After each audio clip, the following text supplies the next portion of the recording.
على سيدنا محمد صلاة تخرجني من ظلمات الوهم وتكرمني بنور الفهم وتدخلي ما أشكل حتى يفهم أنك أنت تعلم ولا أعلم إنك أنت علام الغيوب اللهم صل وسلم وبارك على مولانا محمد وآله النور المذهب للنسيان بنوره في كل لمحة ونفس عدد ما وسعه علم الله يا فتاح يا عليم يا فتاح يا عليم يا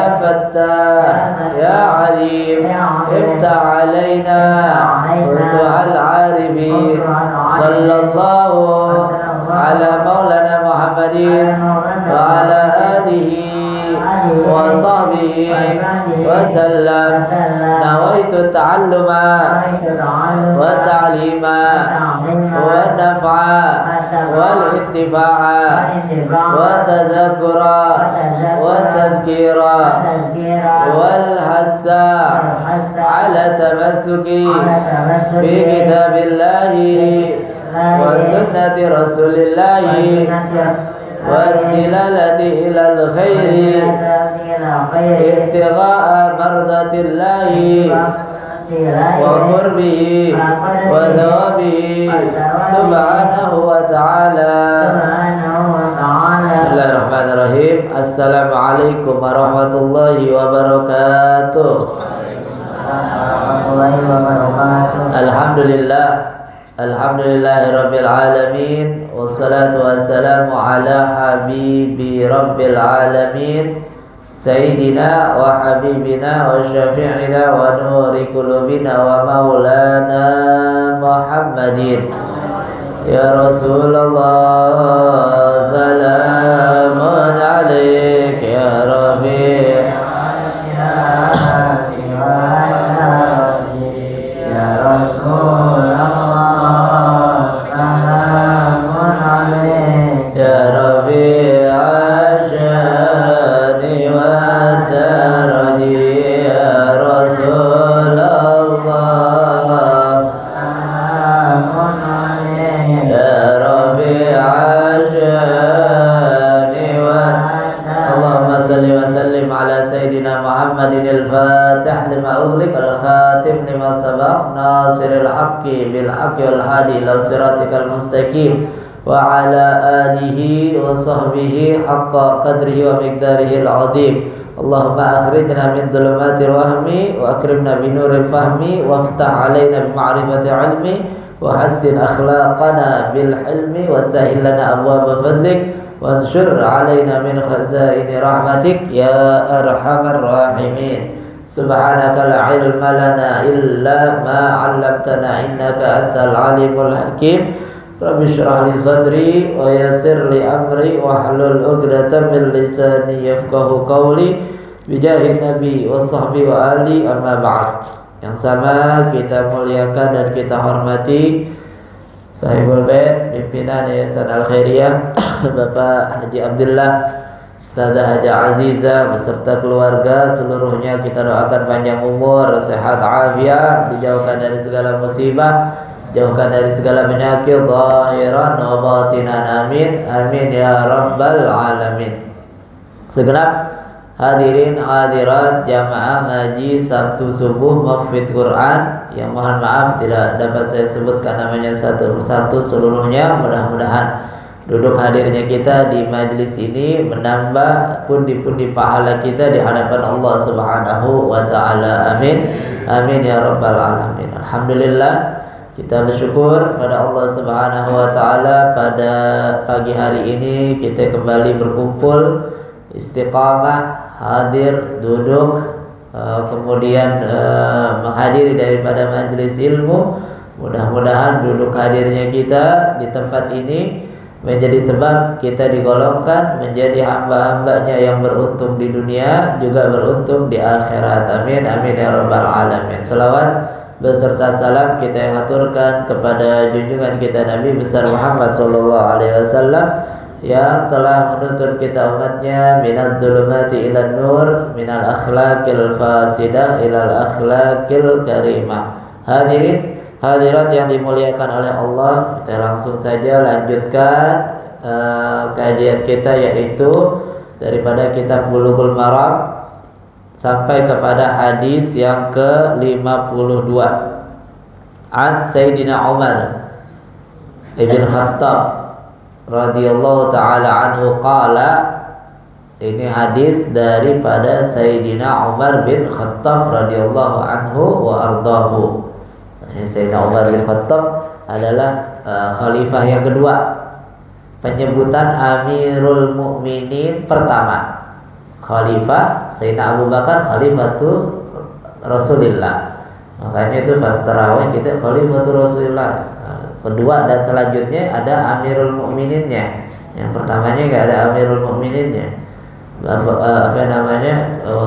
Pertama yang disebut Amirul Mukminin adalah Sayyidina Umar bin Khattab, dari kalangan sahabat penerus daripada Nabi Muhammad SAW, dan termasuk khalifah yang terlama. Sayyidina Umar bin Khattab orangnya tegas, begitu, orangnya tegas sampai setan, Nabi ceritain kalau ada satu gang, setan pilih cari gang yang lain. Bahkan tuh namanya mujarab. Kita kalau nggak mau bermimpi basah. Mimpi basah ini kan tala'ubu syaitan. Setan sedang mempermainkan kita. Makanya para nabi itu nggak ada yang ihtilam, nggak ada yang mimpi basah. Kalaupun ada, itu dikarenakan penuhnya wadah, karena udah saking penuhnya sehingga harus dia itu bermimpi basah untuk dikeluarkan apa yang ada di isinya itu. Sebab mimpi basah itu adalah min tala'ubi syaitan, termasuk daripada tipu daya atau dipermainkan oleh syaitan. Salah satu yang diajari nama guru-guru kita itu biar kita gak kena mimpi basah, itu kita tulis nama Sayyidina Umar bin Khattab di badan kita, di dada atau di lengan begitu. Apa namanya, ditulis nama Umar bin Khattab pakai bahasa Arab, Umar ibn Khattab. Mujarab, apa namanya, Sayyidina Umar bin Khattab. Terus lagi juga apa namanya, Sayyidina Umar bin Khattab adalah sahabat Nabi SAW yang terdekat di antara daripada Sayyidina Abu Bakar As-Siddiq. Selalu yatasabaq, apa namanya, berlomba-lomba, main duluan melakukan amal, bahkan memberikan informasi yang baik kepada orang lain, itu main duluan Sayyidina Abu Bakar, Sayyidina Umar. Sehingga pernah suatu waktu Sayyidina Umar kasih informasi sama Nabi SAW. Ternyata udah diduluin. Sayyidina Umar atau sahabat yang lain diduluin sama Ukasyah namanya. Sehingga ada istilah kalau kita ngasih tahu orang, ternyata udah ada yang ngasih tahu duluan. Ada istilah orang Arab bilangnya sabaqaka Ukasyah, udah diduluin sama yang lain ngasih taunya begitu. Kita punya guru tuh tua orangnya, handphonenya baru-baru ini aja dia pakai handphone Android. Kemarinan pakai handphone yang masih SMS. Itu kalau ada berita kematian dimanapun, informasi pertama pasti dari beliau. Kasih informasi ini telah meninggal, atau ada informasi apa, dia SMS-in atu-atu tuh. Kalau pakai handphone Android kan tinggal di broadcast, sekali ketik semua kena. Ini enggak, pakai SMS atu-atu dikasih tahu. Begitu, dan memberi kabar yang semacam itu pun ada hitung-hitungannya, ada pahalanya di hadapan Allah Subhanahu wa taala. Nah, ini hadis diriwayatkan oleh Sayyidina Umar bin Khattab. Beliau menceritakan bahwasanya qala Rasulullah sallallahu alaihi wasallam, Rasulullah sallallahu alaihi wasallam bersabda, "Ma minkum, tidaklah di antara kalian, min ahadin, dari salah seorang di antara kalian, ditegesin lagi. Artinya Nabi mau ajak bicara orang yang hadir ataupun orang yang gak hadir, yang laki-laki ataupun yang perempuan, siapapun itu, yaitu adalah ummatul ijabah. Sebab ada umat namanya ummatul ijabah, seperti orang-orang muslimin, muslimat, mukminin, mukminat, seperti kita orang-orang muslim. Kita ini adalah termasuk ummatul ijabah, umat yang menjawab atau menyambut ajakan untuk beragama Islam. Begitu. Nah, orang-orang yang gak masuk Islam namanya umat, bukan ummatul ijabah. Begitu. Umatnya Rasulullah juga, cuman bukan termasuk ummatul ijabah. Oleh sebab itu, ajakan sholat, ajakan puasa, ajakan ibadah segala macam diperuntukkan untuk orang-orang muslimin dan juga selain muslimin. Tapi dengan catatan kalau orang muslimin melakukan itu sah. Orang-orang yang di luar muslim mengerjakan itu nggak sah, sebab dia tidak memenuhi syarat untuk melakukan amal tersebut karena tidak masuk Islam, begitu. Tapi tuntutan untuk mengerjakan amal itu tetap ada, nanti dituntut di akhirat, karena dia tidak mengerjakan sholat, nggak mengerjakan zakat, tuh orang-orang yang nggak masuk Islam, begitu. Waliyadzubillah, sama na'udzubillah. Yatawadda fayasbirul wudu'a. Tidaklah ada seorang, kalau disimpelkan, tidaklah salah seorang dari kalian yang dia itu berwudu. Fayasbirul wudu, kemudian dia sempurnakan wudunya. Sempurna nih wudunya, membasuhnya dengan basuhan yang sempurna. Anggota-anggota badannya yang dibasuh ketika wudu semuanya dibasuh, yang sunnah, yang wajib dikerjain sempurna. Airnya ngalir sempurna, diusap segala macam sempurna. Alhasil kita pahami disempurnakan tuh wudunya. Tsumma yaqul, habis dia wudu sempurna adalah dia mengatakan atau dia berdoa. Setelah dia wudu sempurna, kemudian dia berdoa. Apa doanya? Seperti yang kita hafal, asyhadu an la ilaha illallah wahdahu la syarikalah wa asyhadu anna sayyidana Muhammadan abduhu wa rasuluhu.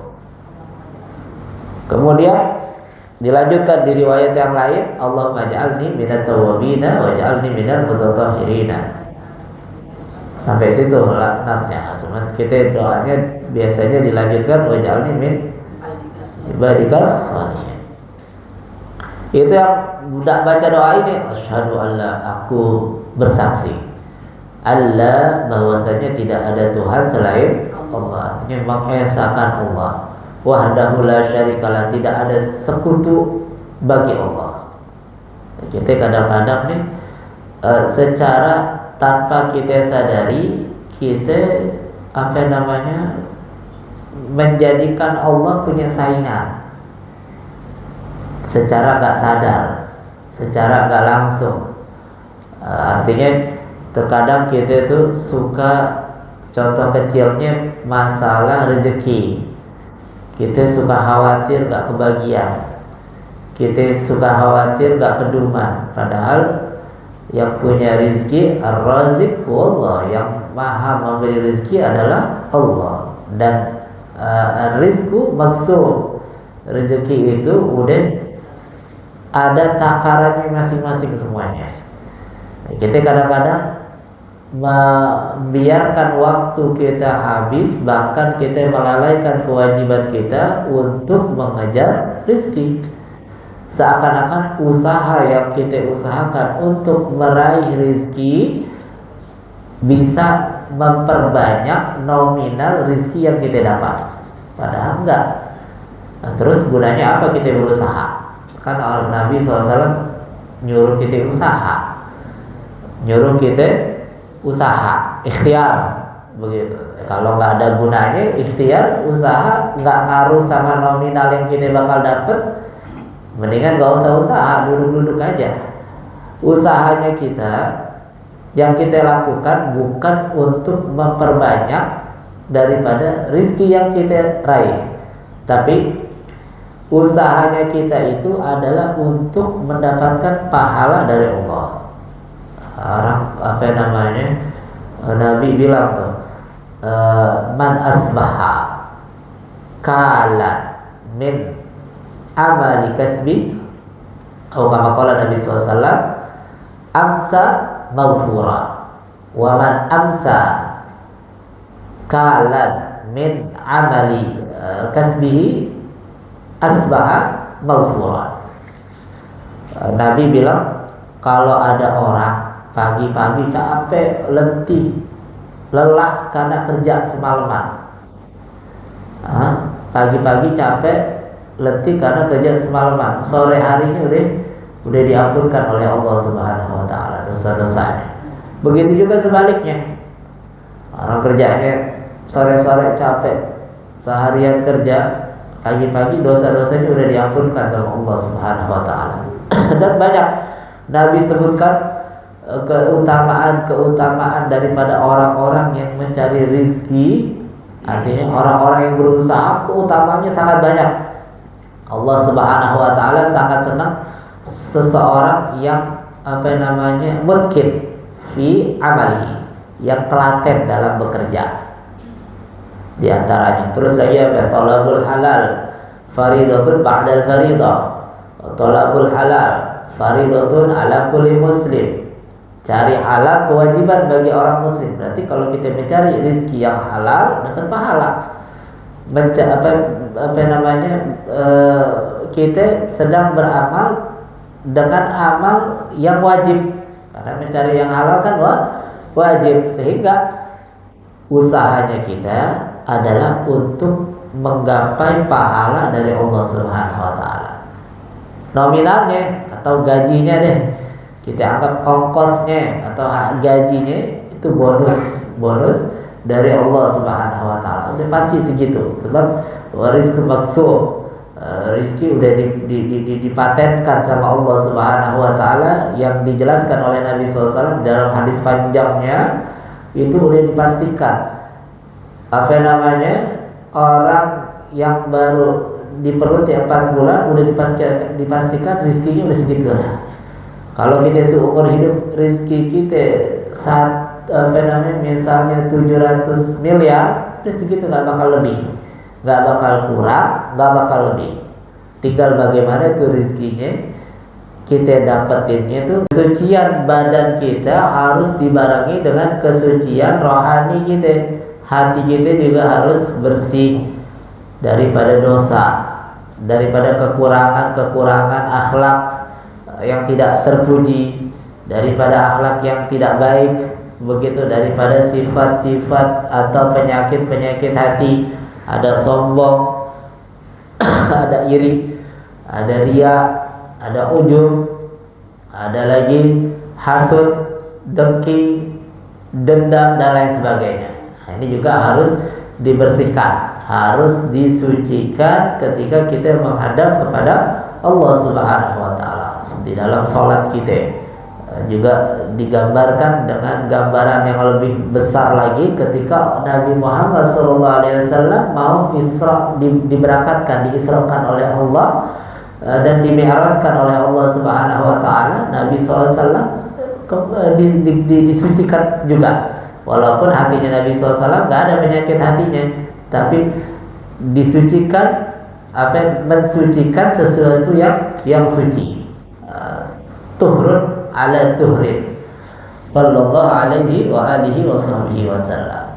Terus lagi Allah Subhanahu wa taala dari hadis ini, Allah pengen menampakkan apa yang dijanjikan kepada orang-orang mukmin.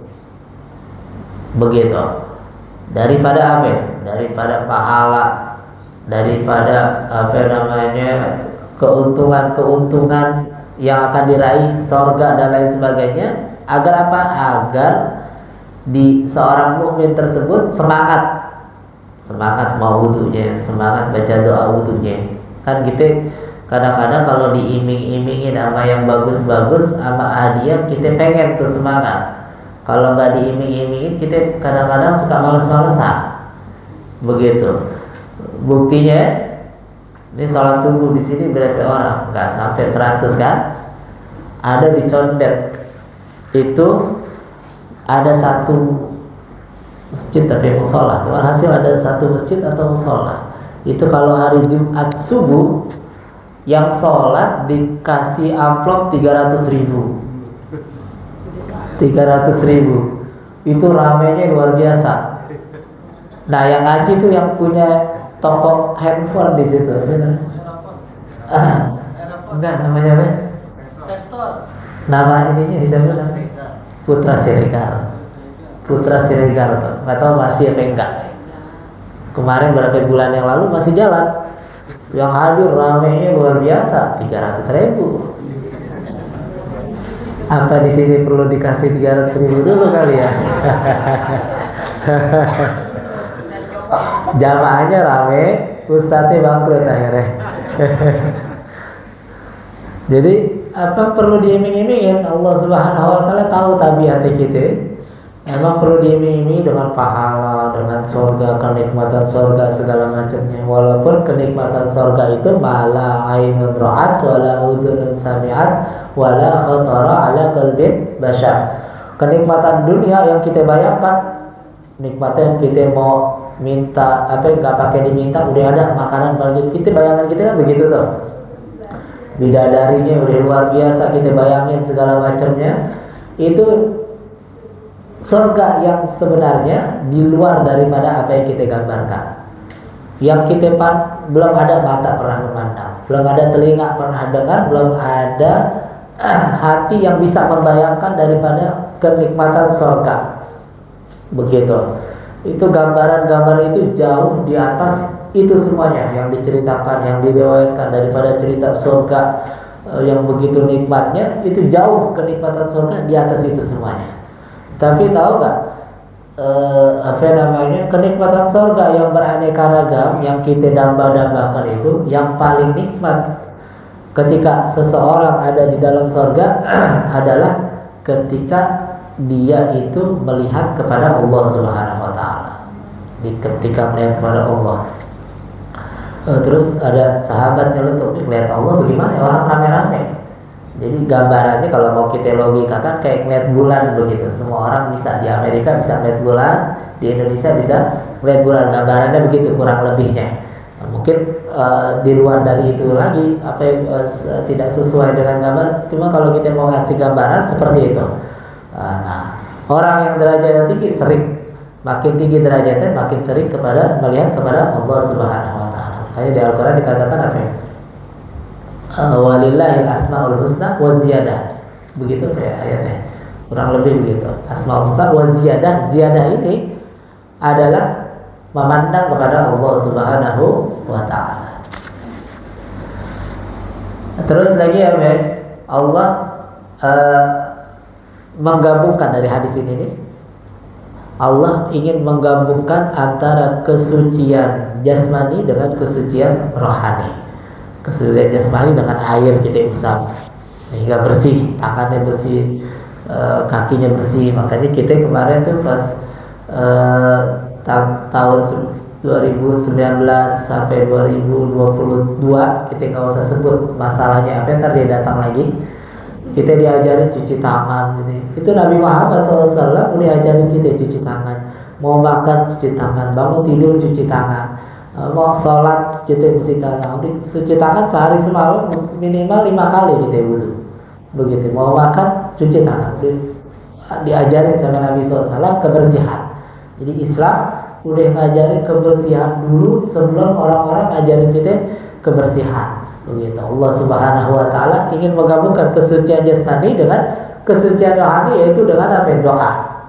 Doa ini menunjukkan bahwasanya dia itu taubat, beriman kepada Allah Subhanahu wa taala. Dan kalau kita mau garis bawahi, semua amal ibadah yang kita lakukan, apapun rukun iman yang 5 itu, rukun Islam yang 5 itu yang kita lakukan, sholat, zakat, puasa, haji, semua dari amal ibadah intisarinya atau sarinya, poin pentingnya adalah semua itu isinya doa. Ibadah kita semua isinya doa, walaupun bentuknya beraneka ragam. Bentuknya macam-macam, itu pada intinya semuanya doa. Doa ini apa sih doa? Doa ini adalah permintaan seseorang yang dari bawah kepada yang di atas. Kalau permintaan dari atas kepada orang yang lebih bawah, namanya nyuruh, amar, bukan doa. Namanya amar. Tapi permintaan dari bawah, status bawah minta kepada yang lebih tinggi, namanya itu adalah doa. Kita sebagai hamba yang rendah meminta kepada Allah Subhanahu wa taala. Makanya Allah girang. Allah tuh paling senang al-mulihina fi doa. Allah paling senang tuh orang-orang yang doanya merengek kayak anak kecil. Tangisan yang terseduh-seduh minta kepada Allah tuh Allah paling senang. Allah paling girang. Paling suka hamba yang doanya nangis merengek-rengek. Makanya Imam Haddad bilang, Habib Abdul Haddad bilang apa ya? Fa'in lam tastati an tabki fatabaqau. Kalau kamu dalam bermunajat, berdoa nggak bisa nangis, susah, nggak biasa, atau karena kerasnya hati, fatabaqau, pura-pura nangis, pura-pura nangis di hadapan Allah. Tapi jangan depan orang. Kalau depan orang namanya air mata buaya.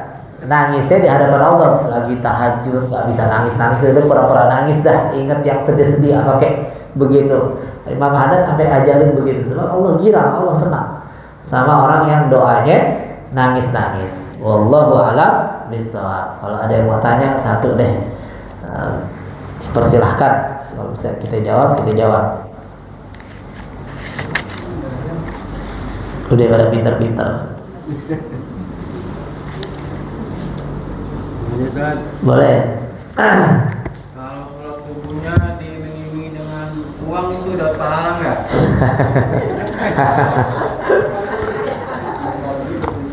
Tanyaannya cerdas nih. Kalau sholat subuhnya diiming-imingi hadiah, Jadi itu singkat aja. Ikhlas ada levelnya.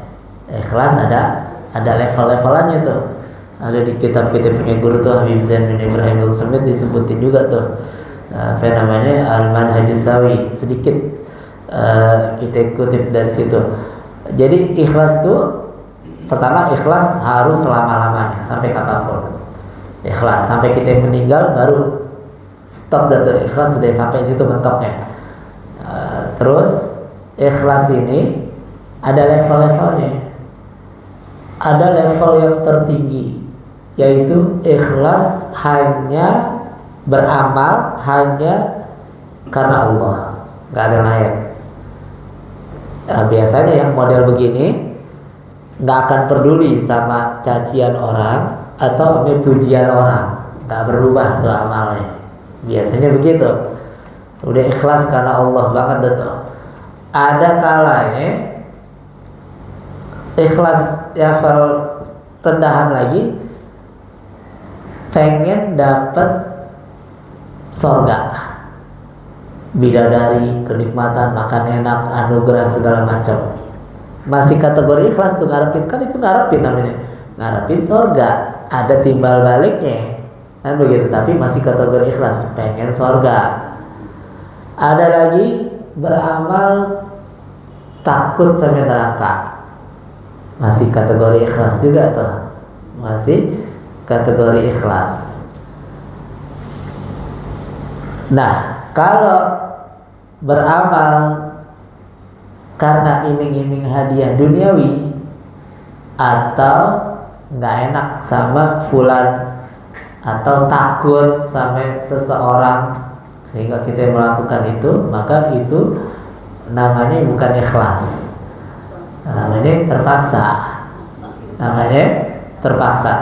Tapi kalau hitung-hitungan pahala kita anggap nggak ada pahalanya dah gitu ya. Tapi masih baik kalau tujuannya untuk melatih diri kita. Untuk latihannya kita terpaksa kerjain. Emang kan kita modelannya kalau nggak dipaksa nggak bisa, nggak bakal kita kerjain. Makanya doa paling ampuh untuk jadi orang yang istiqomah adalah Allahumma paksain. Allahumma paksain. Jadi istiqomah bangun subuh.